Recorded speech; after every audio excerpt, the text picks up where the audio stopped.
Hello guys, this other short video is about the TMS protocols, and I want to also explain here a few things. There are certain brain regions that are the most common brain regions that we stimulate. In particular, there is two of them.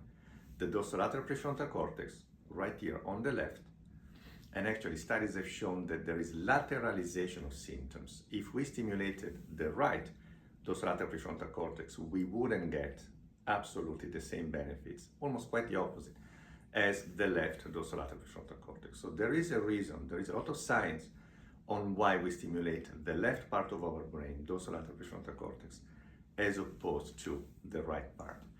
When we typically stimulate the dorsolateral PFC, that is done for two main diseases, depression and addictions. What these two diseases have in common, both of them, studies have shown, quantitative EEG, functional imaging, that there is a reduction of activity in the frontal part of the brain of people with either depression or addictions or both. So we stimulate this brain region, the dorsolateral prefrontal cortex, for depression and addiction. But as you will notice as a tech, there is more than one way to do it.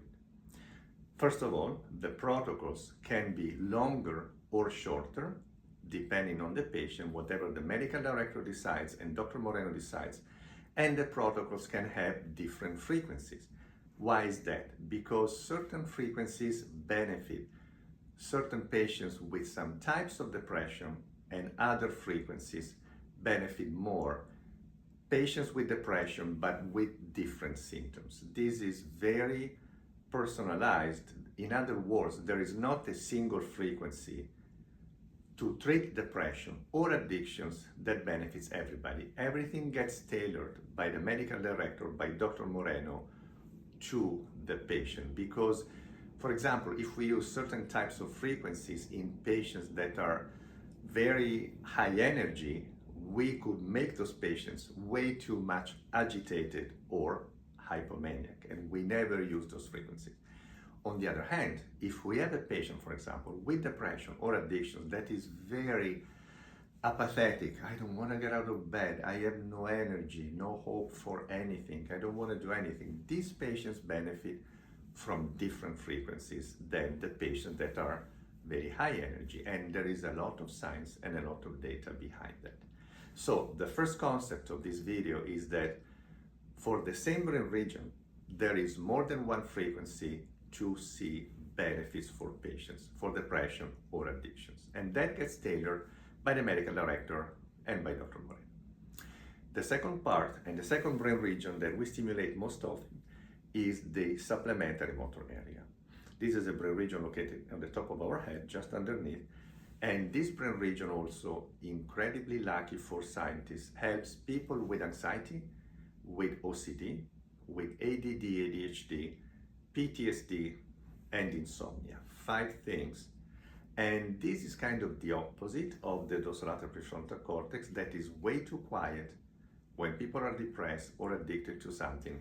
The supplementary motor area is hyperactive. It's like a heart that beats way too fast when people are anxious or have insomnia or PTSD, OCD, attention deficit. And we use a frequency, 1 hertz, 1 stimulus per second, to slow down, in this case, excessive brain activity. And also in the case of this brain region, the medical director and Dr. Moreno will tailor the duration of the stimulation, because some people, if they do, for example, 10 minutes, they improve, but not enough. But if they did 20 minutes of the stimulation, they would feel too relaxed and maybe fall asleep way too early. So the team constantly decides and tailors the duration of these protocols based on a patient. Let's say a patient starts with 20 minutes of supplementary motor area. And the next day the patient comes back and said, I usually would like to fall asleep at 11 p.m. I fell asleep at 7 p.m. I'm exaggerating. So what the medical director would do at Dr. Moreno is, okay, 20 minutes is way too much for you. Let's go down to, I'm making it up, 14 minutes, 15 minutes. And then you keep on trying and tailoring the duration of the stimuli and in terms of how many minutes until the patient says, okay, now I found my balance.